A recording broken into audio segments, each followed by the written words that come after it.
The first segment of this tape is for the snare drum. Beginning techniques. First of all, where your snare drum height is very important. You don't want it too high, you don't want it too low.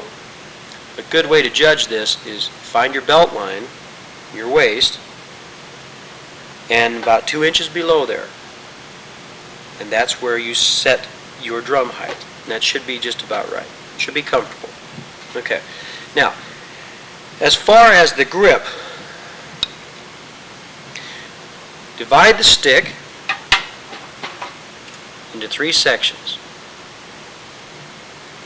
About 1/3 of the way from the end of the stick, the butt of the stick, grab the stick like so between the first joint of the index finger and the thumb, like that.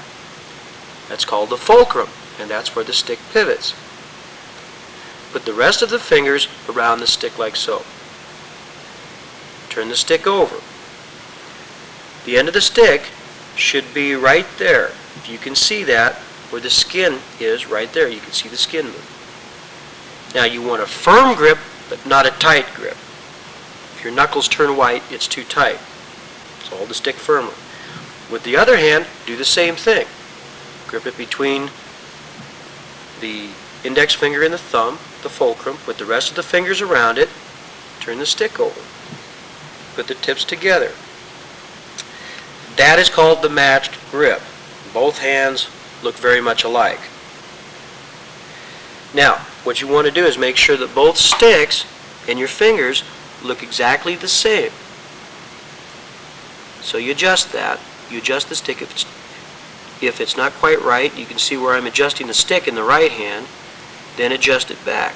Make sure your thumbs are flat. You don't want your thumbs moving ahead. You want your thumbs back. Comfortable. That's called mirroring.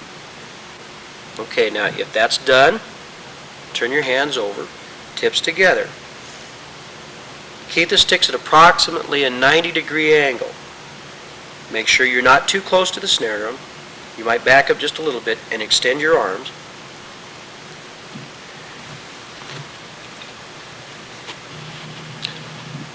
The next section, I'm going to talk about the stroke. We call the stroke a piston stroke. A proper stroke looks like this. That's entitled a piston stroke, or better known as a down-up stroke. In other words, the first motion of the stick is down and back up to its point of origin.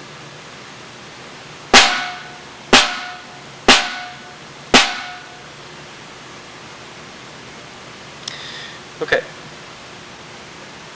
Now, what you want to do is to produce a good stroke, number one, don't use the forearm, don't use your arms, just use your hand. Keep your fingers firmly around the stick, like this. Don't loosen up your fingers like this, or play like this. Keep your hands flat, keep your sticks at a 90-degree angle. Okay. Gravity will pull the stick down. In other words, just follow the stick down. The stick will bounce about halfway back up, about to there, and you snap it the rest of the way up, like this. And snap it up quickly. Just as if your hand was touching hot oil. Snap it up quickly. This is also good in building the muscles of the wrist.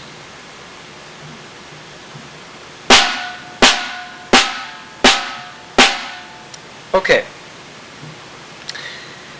If you want to play loud or soft, all you have to do is adjust the height of the stick. In other words, if you want to play loud, just start with the sticks higher from the head. You want to play softer, lower the sticks. If you want to play softer still, lower the sticks even further.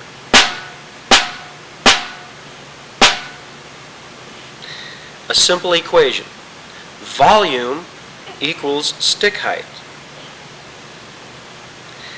Now for placement, take a quarter, put it in the center of the head, take a pencil, draw a circle around that quarter. That circle is where you play. And in this way you can get an even sound between the two sticks.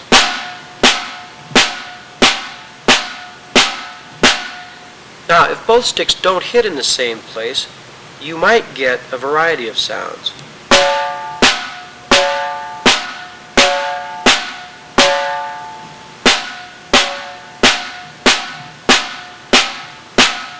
So it's very important that you keep the tips together and you strike the head in the same spot to produce an equal sound.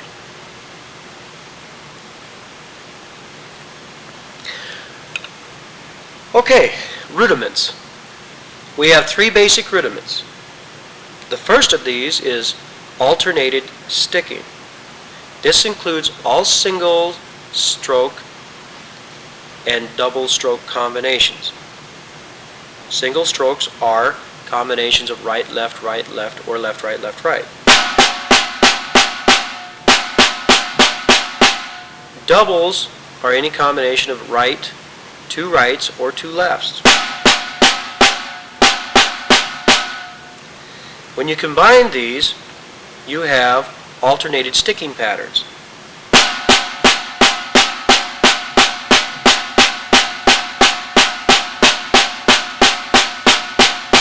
So any combination of single strokes and double strokes result in the first rudiment called alternated sticking. Be sure that when you are producing the stroke, that one stick comes up before the other goes down, as such.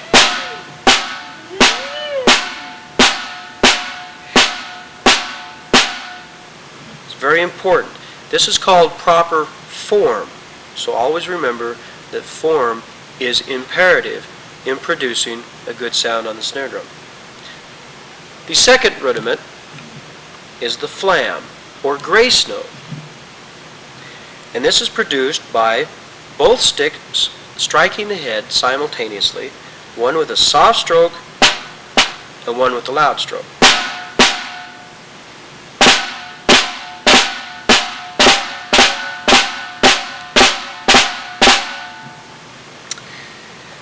There is what we call a flam exercise. In each hand individually, start with a loud stroke and then play a soft stroke, like this.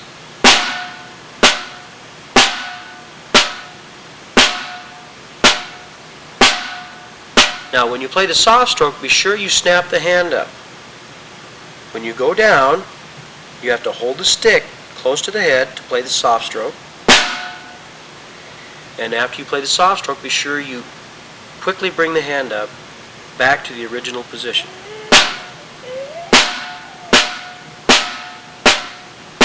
Now, when both hands are doing this together at the same time, you produce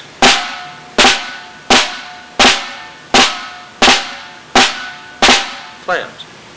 Now, roughs are just two bounces, or two soft strokes, two soft bounces, I should say, and a loud stroke.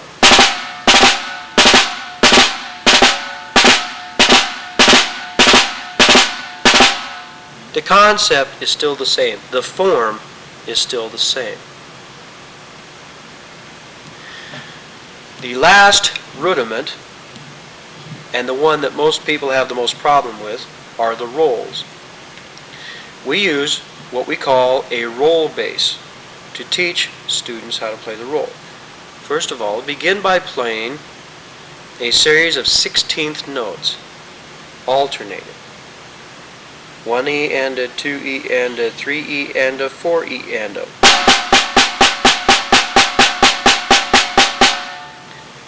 Now all you have to do to produce a roll is buzz each stroke.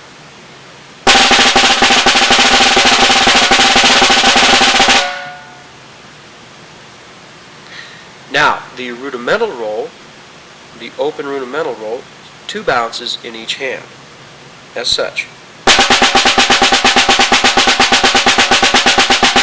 The only difference between the rudimental roll and the orchestral roll are the number of bounces in each hand.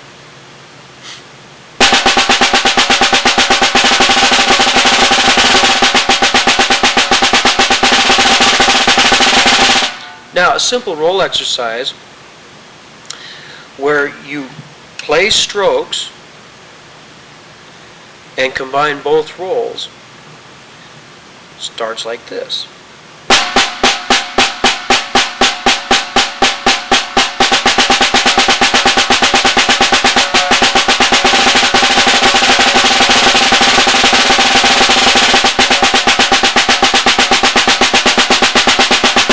Now, when I did this, if you noticed, my hand motion remained the same.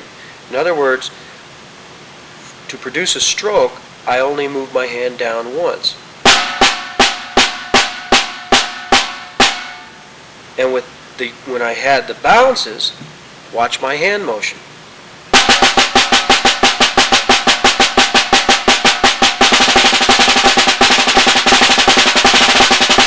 All I did was loosen the grip up in my hand.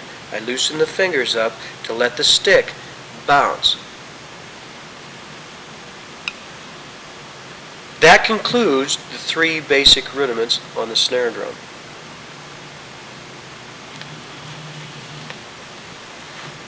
The next segment is 2 mallet keyboard technique.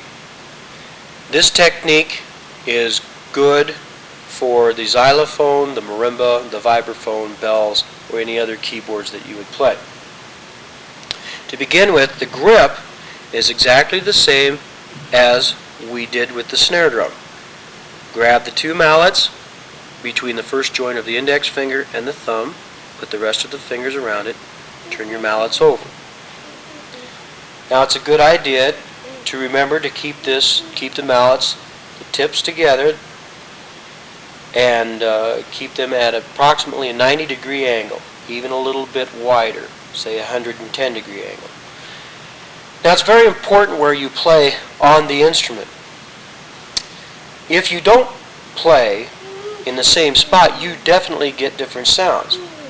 Say if I play this mallet in the middle and this mallet towards the edge, this is what happens.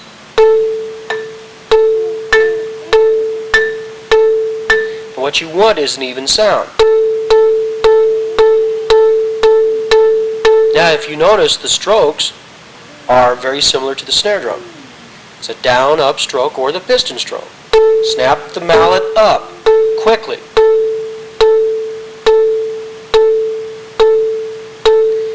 Now, with mallet instruments, it's very important. With snare drum or instruments such as tom-toms or membraned instruments, the mallet or the stick will bounce on the head many times, as many as 9 times or more. But on a mallet instrument, there is virtually no rebound or bounce. So it's important that you keep your fingers around that for firm grip. Don't loosen up your fingers, because you have to work that mallet with the whole hand and the wrist.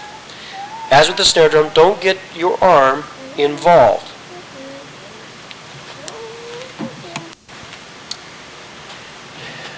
An important aspect of mallet keyboard playing is the preparation.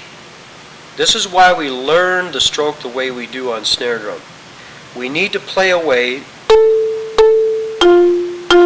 so that we can prepare the mallet to go to the next note. Prepare for the next stroke. An example of this is this.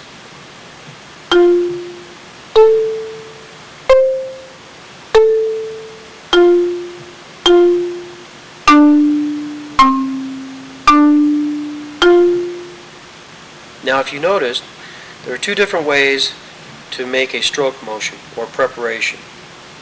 And that is, number 1, to go down, drop the mallet, bring it straight back up, and bring it over above the next note.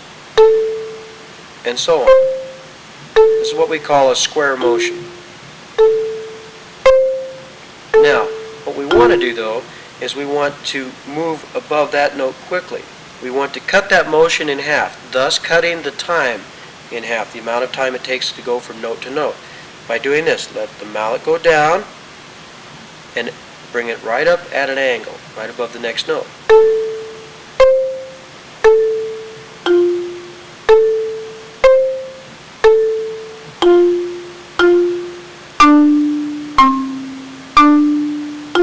Now that's not difficult with one mallet, but when you put both mallets together, it's very important that you remember this.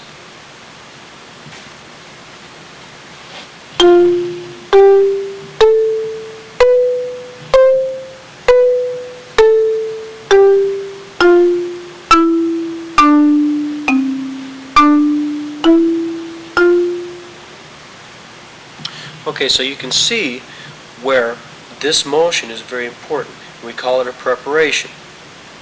And one more time, it's just going down, dropping the mallet, and bringing it up at an angle, cutting this square motion in half.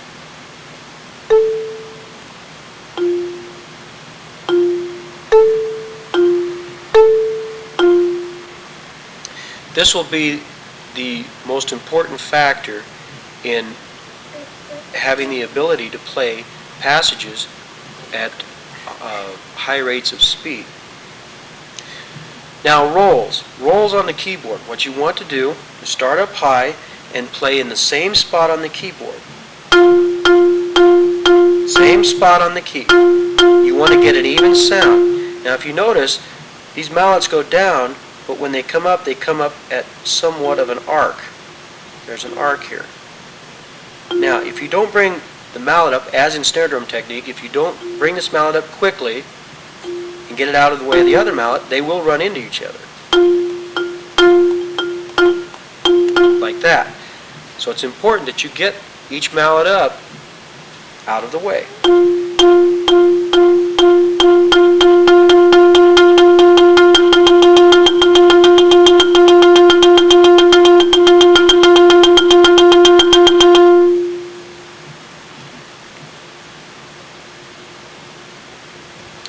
As far as body position, keep your feet spread apart and keep centered. Don't stand too close to the instrument, just like with the snare drum. Stand back a little bit, extend your arms. And when you're first learning, try to play in the center of all the keys, whether they're up on the top row or the bottom row.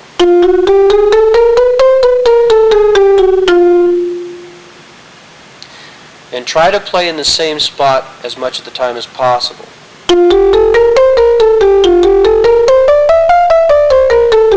Also, don't use your forearms. Try to use your wrist only. Keep your firms around the mallets.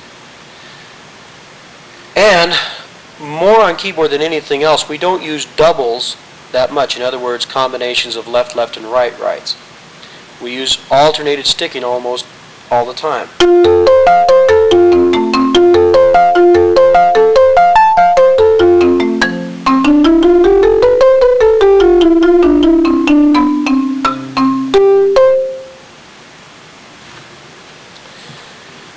Rolls on the keyboard are fairly easy to produce. Number one, when we play rolls, we never use doubles. We play alternated, hand to hand.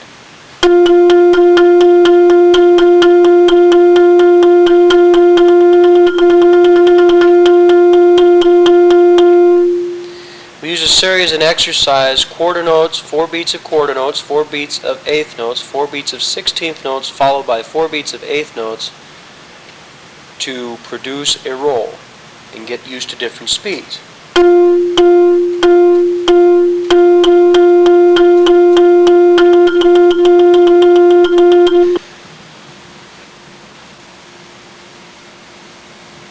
Timpani.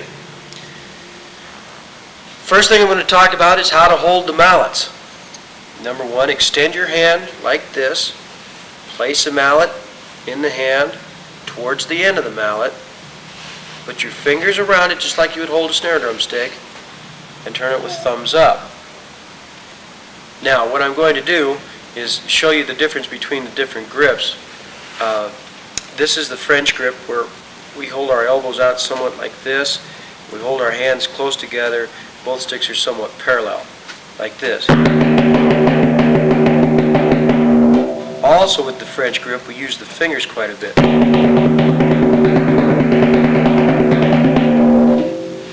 Well, what we try to do with the American grip is combine a little bit more relaxed position, one that has somewhat of a, say, a 60-degree angle, and we hold it somewhat like this, as you can tell.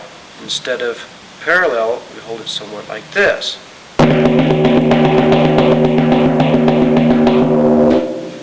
Now I feel that you can get more control if you keep a firm grip and not use your fingers so much. We will use fingers when we play grace notes, as I'll demonstrate later in the tape. But right now, just keep a firm grip, keep your thumbs up, and keep your mallets close together when you strike the head. Between one lug and another is where you strike timpani 3 to 4 inches inward. If you get too far towards the middle,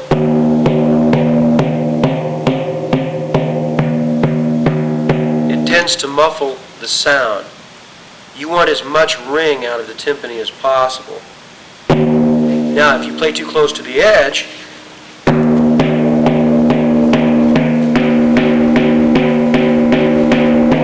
you get too thin of a sound. So what we try to do is find the sweet spot on the timpani.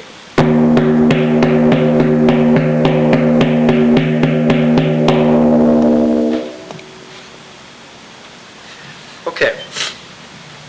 The stroke. The stroke. This is the most important aspect of timpani playing. As you'll notice, I'm holding the mallet up. I'm not holding it down like this. What I want to do is let gravity control the mallet here. Gravity is going to bring the mallet down, and then I'm going to bring the mallet back up. Now if you'll notice, as I struck the head just then, the mallet bounced about halfway back up. What I want to do is bring it the rest of the way with my wrist. This is the starting point up here. I'm going to drop the mallet. It will bounce about halfway up to here, and then I'm going to physically snap it right back up to here, to the starting point.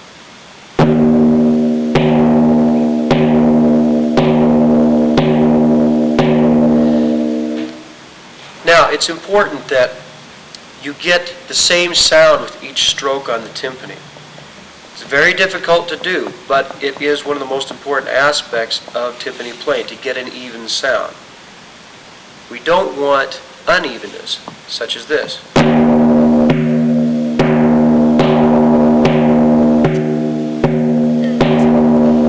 So what we want to do is strike the drum the same way every time.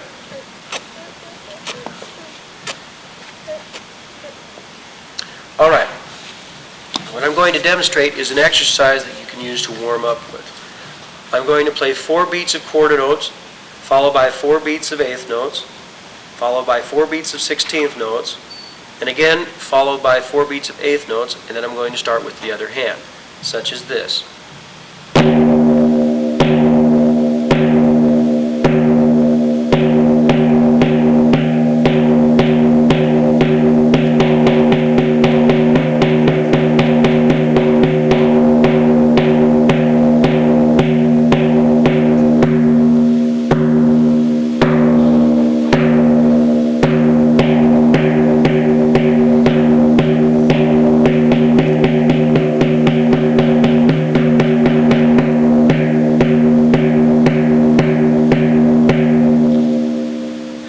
That is a warm-up exercise, and you should do this quite a bit before you actually start performing or start rehearsing your exercises. Work on this quite a bit. Professional timpanists will spend 30 minutes or so just working on their strokes to begin with. So it's just important that you start at a certain point, and if you want to play loud, then start high. If you want to play softer, then start lower. Volume equals stick height. That's all you have to remember about judging the volume of your sticks. You can judge the sticks, the volume of the sticks, I should say, by the stick height.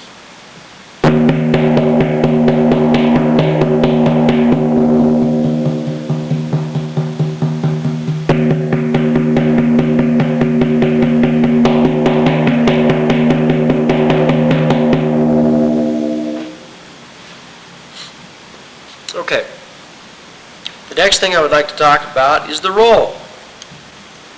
The roll on the timpani is somewhat misunderstood. You've seen people play like this. You've seen some people play like this. Both are fairly awful technique, but it's misunderstood in that we don't play buzz rolls or multi-bounce rolls on the timpani unless it's a special effect, and it's usually done with some other type of implement other than the mallets. The other kind of roll that you saw me do was one where I used the arms and I almost flapped. Well, what I want to do is get a relaxed feeling, get a firm grip, and just use my hands and rotate at the wrist like this.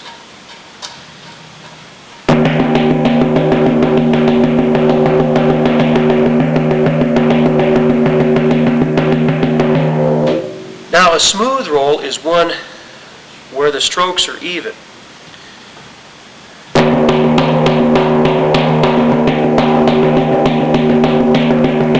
So no matter how fast you would play an uneven roll, it's always going to sound uneven. And you can play, even though you have a firm grip, don't loosen up your fingers when you play a roll. You can still play a fairly fast roll using a firm grip.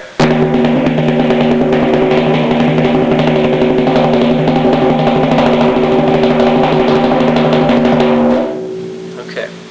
Now, rolling on one drum is one thing, but rolling between drums is something else. Let me give you an exercise for rolling between drums. I'm going to use even combinations of numbers. 3, 5, 7, and 9. First one, I'm going to use 3. On the right drum, I'm going to start with the right hand, and on the left drum, I'll start with the left hand. Okay, this is a short roll with 3 strokes.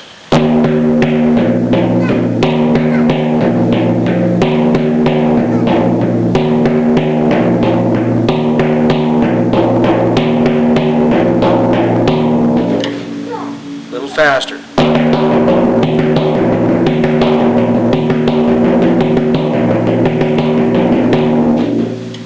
Now, those sound like triplets, and they are. So that is one way that you can play triplets between 2 drums. Okay, now, to extend the roll to a little bit longer roll, we'll use 5 strokes.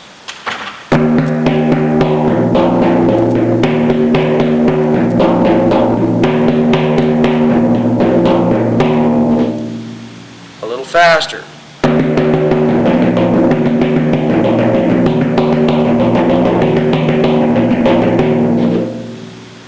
Now we can extend this to 7 strokes.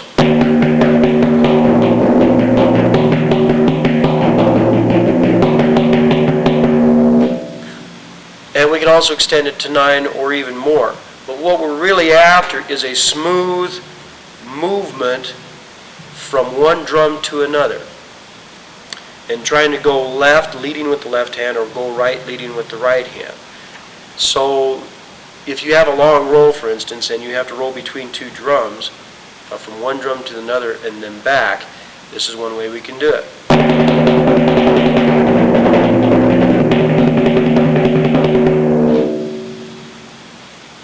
Okay. Now, we did this with rolls, and that's a good exercise to do with rolls. But in order to go from drum to drum playing strokes and do it quickly, we have to pay attention to one aspect of our technique, and that is to play away. Some say that this is what we call drawing out the sound, or drawing the sound out of the drum. You can't necessarily draw the sound out of a drum. Once you strike the drum, that's it. But what we can do is prepare for the next stroke. This is the most important aspect of timpani technique, as in any percussion technique, including keyboard, snare drum, whatnot, and drum set, is to prepare for the next stroke. Efficiency of movement. I'll demonstrate. What I want to do is I'm going to play with my left hand here, and and then I'm going to move it over here to the left drum.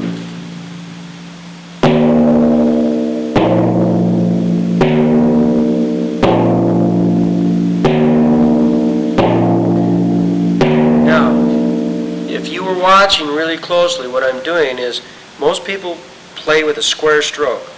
They go up, over, down, up to a point, back over.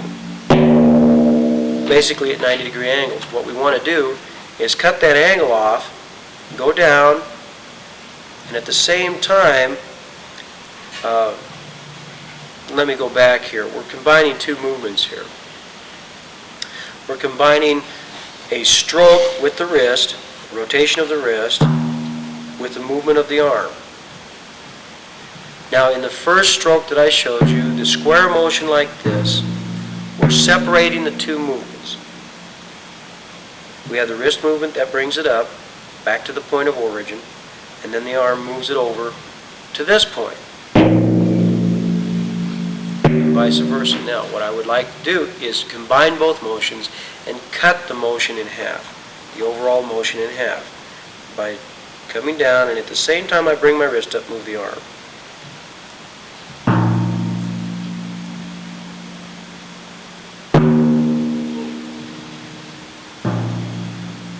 Okay. You'll find that this is very, very effective.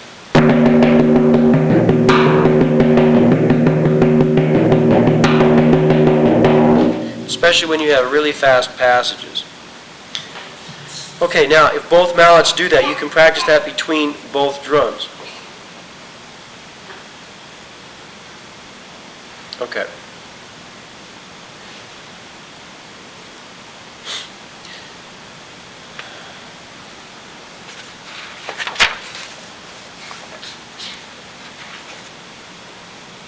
Now, one thing that we have to do, moving from one drum to another, assuming that you've tuned them properly, and you'll find this in the book that I'll recommend. I'll refer to some of these exercises. The name of the book is Modern Method for Timpani by Saul Goodman, and right now I'm looking at page 24 and 25.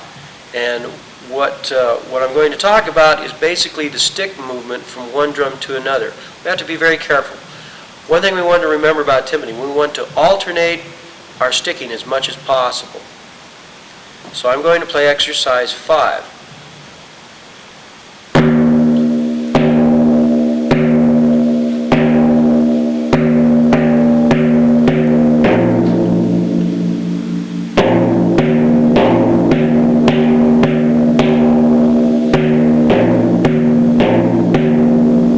Now you can tell what I did there. If you review this exercise on tape, you'll find that my motion in preparation is very effective. Now exercise 6 is a little bit different in that we have some different note values. But what I want you to do in this exercise to basically warm up is put the emphasis on the short note, the 16th note.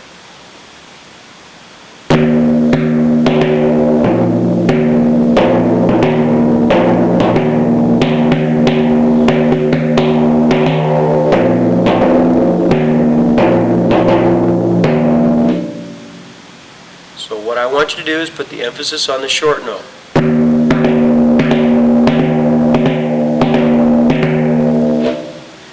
The ear will hear the longer note, so it's up to you as a performer to bring out short notes, and that's a general rule. Bring out the short note.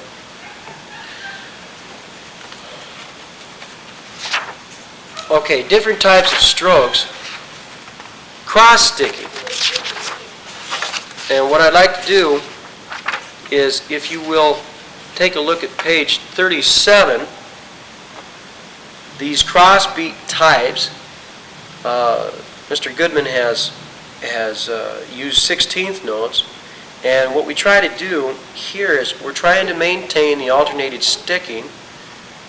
We try to avoid doubles because all the strokes aren't necessarily even when we play doubles, especially fast, at a fast tempo. So what we try to do is alternate and do these crossbeat types. Number 1.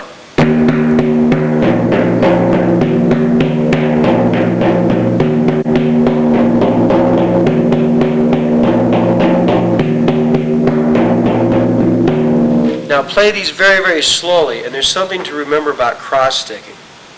Don't play like this. I don't want you to make a motion like this. I'll demonstrate what I don't want you to do.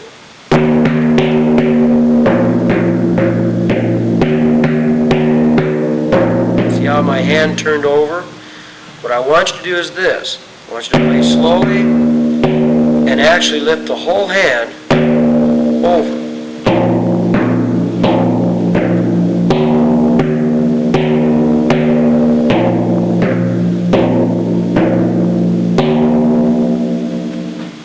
Okay, so bring the whole hand over. This way your hand stays in proper position. You'll have to cross the wrist. You'll have to cross the wrist. Don't just move this far. Go clear over. Now you can get pretty fast at this movement. The other thing too is if you flatten your hand out, if you're playing really fast, you may not have any alternative but to do something like this. But that's the exception to the rule. What happens here is that the stroke over here, this type of stroke, is different than that type of stroke. This is actually a German grip, a hand-over grip. You're going to get more articulation this way. It won't be as relaxed as this stroke. You can almost hear it. And if you're moving at fast tempos, it may be difficult to control. So that's the basic word on cross-sticking. Just remember, if you can avoid cross-sticking, try to, because it can get complicated. And anytime you cross-stick, you run the risk of having uneven strokes. Now I'm doing something, when you cross-stick, I'm doing something with the other mallet. When I'm done, this crosses over. The stick that's going to cross-stick crosses over. When the other hand hits, in this case the left hand, it has to come across and get out of the way of the other mallet. Don't leave it over here, like this. Then you end up having a glancing blow. You want to have very militaristic, very precise type of movement.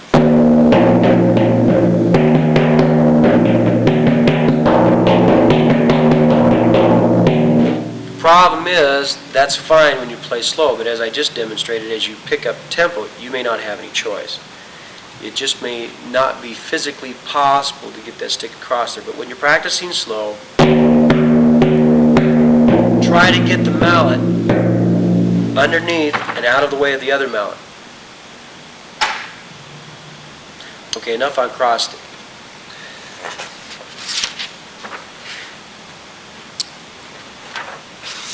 The types of rolls, there are basically two types, well, several kind of rolls, but two types of rolls that I want to discuss that you will come in contact with in symphonic playing. One is the forte piano roll, and this is a roll that has basically one stroke that starts the roll, one stroke that accents, I should say, beginning of the roll, and the other stroke begins the roll, such as this.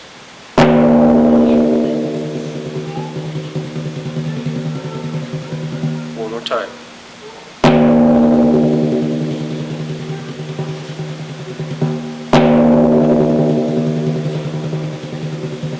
Now the other roll is a sforzando roll, SF type of roll. And that is where both sticks actually start the same.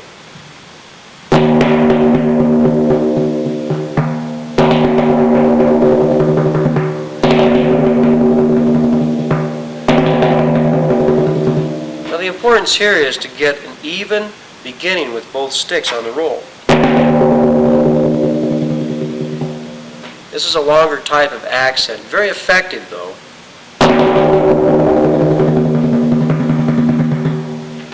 But what I'd like to say is throw the sticks, practice throwing the sticks.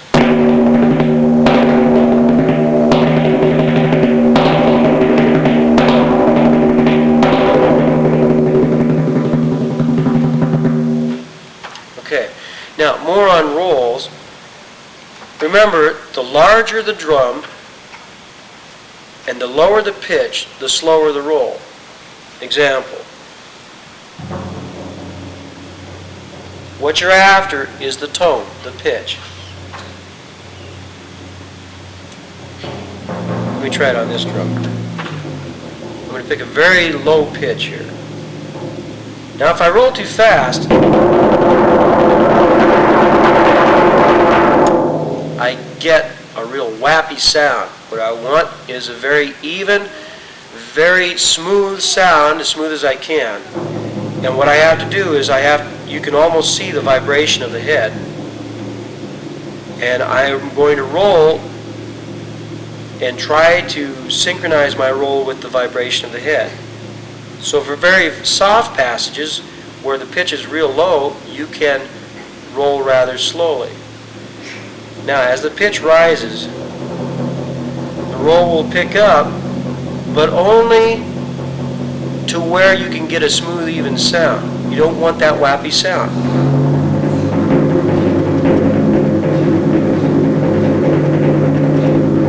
Now on the higher pitched drums, you'll have to roll a little faster.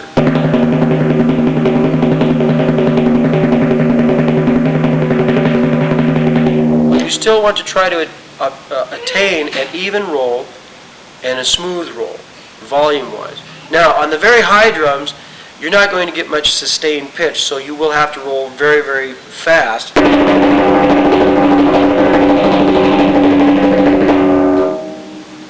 And those aren't very good sounding rolls anyway. Okay. Now, those are the two types of rolls. Let's talk about grace notes. Grace notes. When you have a flam, for instance, or one grace note,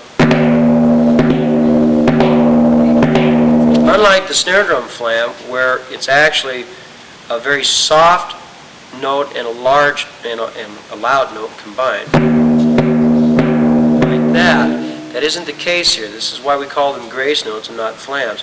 They're actually even.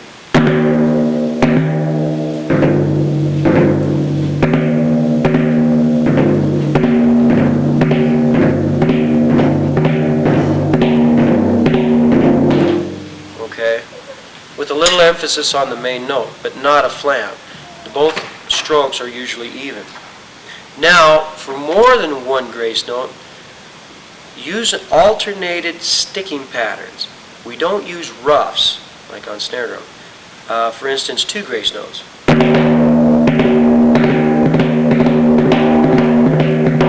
don't do that. We try to avoid the doubles because we cannot hear those notes.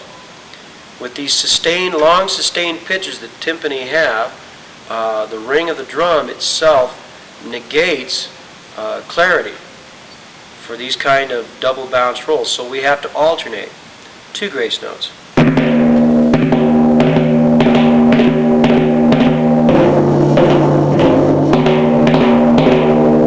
Even for three.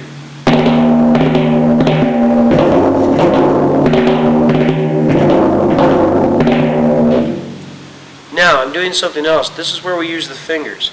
You can still use your wrist. But as fast as some grace notes have to be, it may be difficult. So what you do is let your fingers rotate the mallets like this.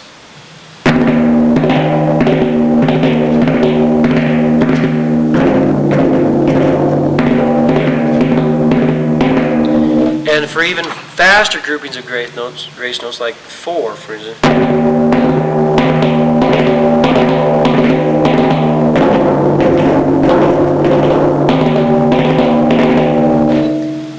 it will be very, very important that you develop this kind of technique with your fingers.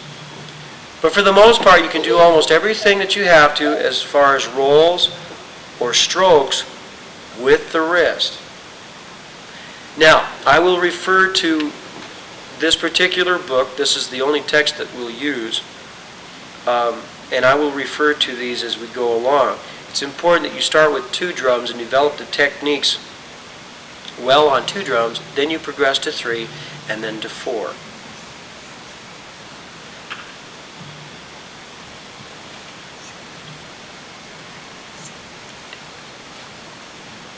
Alright, this next section is on dampening. There's only a couple of things that you need to know about dampening, and number one is that you try not to make any sound with your fingers hitting the head like that. The other thing is try not to over dampen. What you want to try to do is create a clear kind of melodic line, even though it's mostly bass part. And remember, you're doubling the string bass section, or you're doubling the low brass section whenever you're playing, but you want to try to clear those lines up, and that's where we use hand dampening. To give you an idea, if you're playing on one drum, you can dampen using the other hand, such as this.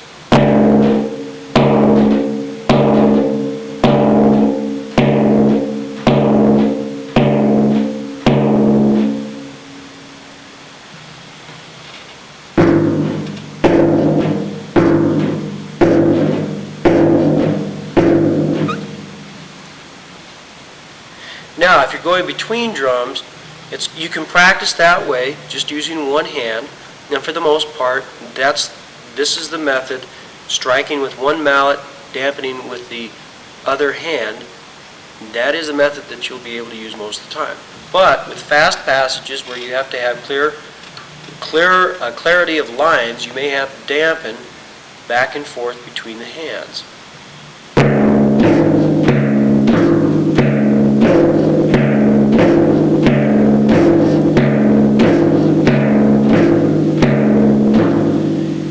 The problem with that is that it requires a movement back and forth with the arms.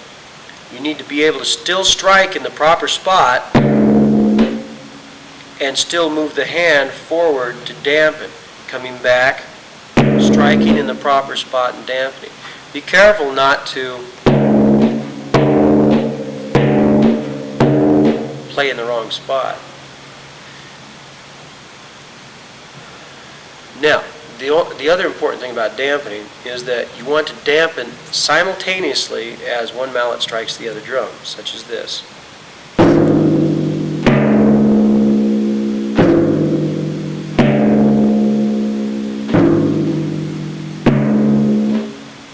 If you don't dampen soon enough, one will ring over into the other.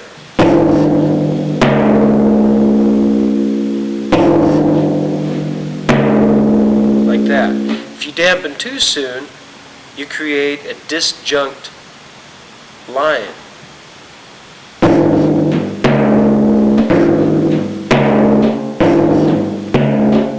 Unless that's what the music calls for. So generally, if you dampen simultaneously,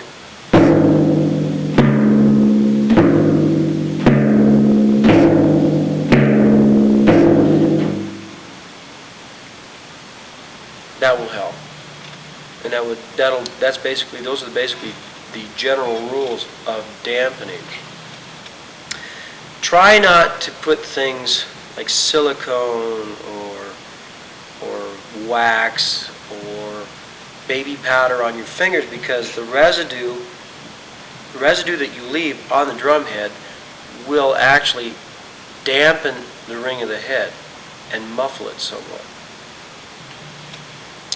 Okay, I want to talk about tuning. Now, tuning on drums. What you need to do first is overcome the physical problems of moving the foot and striking the drum simultaneously. When done properly,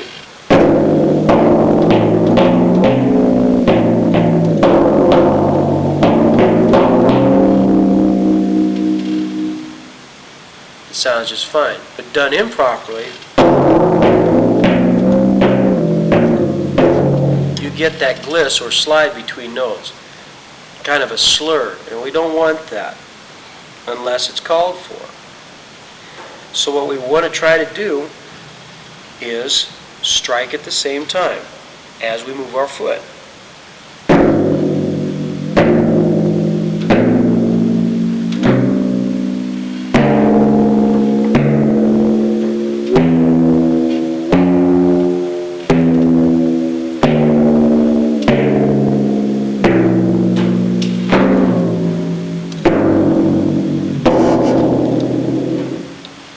That's tough to do, especially be accurate about your pitches.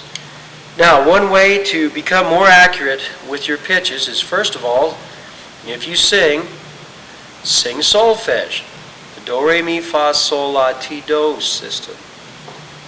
And what you do is find the do. In this case, we're going to start there, whatever pitch that is. Do, and then slide up to the proper note before you strike it, such as this.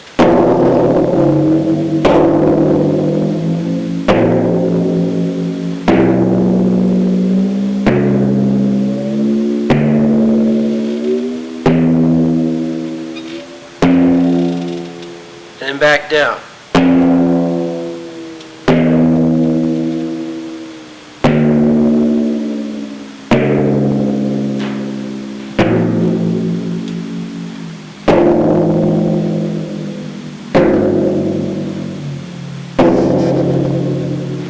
Now, once you've acquired that facility, your feet will memorize basically the position that the pedal needs to be in order to attain these pitches.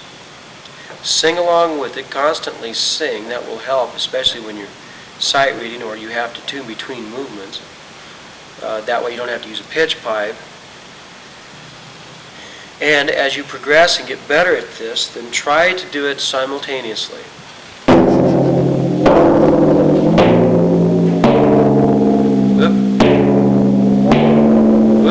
Missed that one too.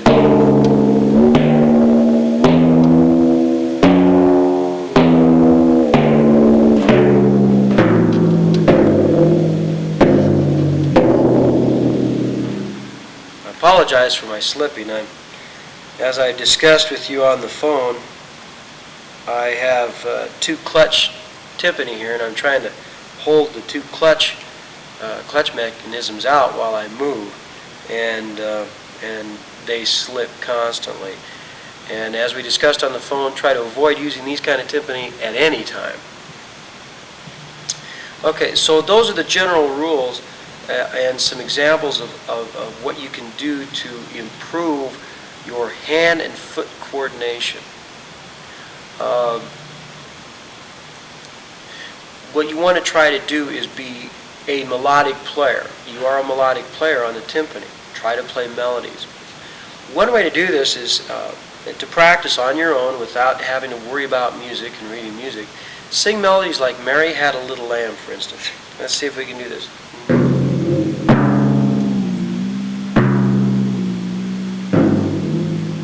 Okay, we're going to start on this drum.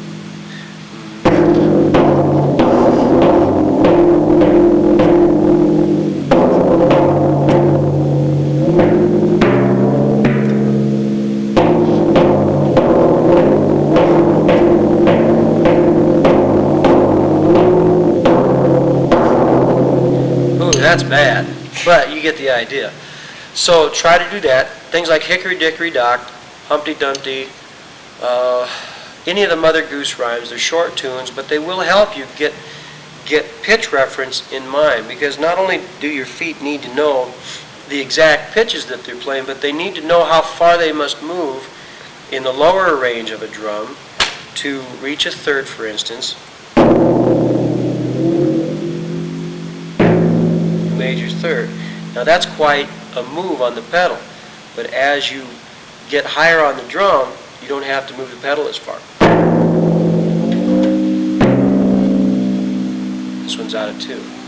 All depends on the range of your drum too. And the higher the drum, the less pedal movement that you really have to worry about.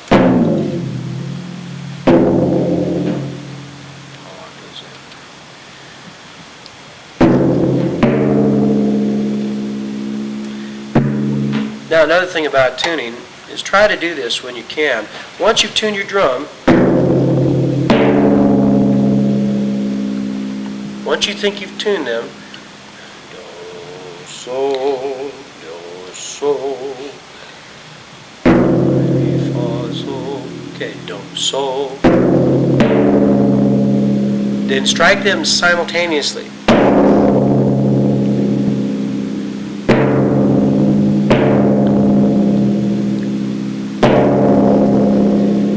And you will notice that as you practice this, striking these two drums together, especially with free pedal timpani where you're not limited by the actual distance between the teeth, you'll find that your accuracy in tuning will become much greater.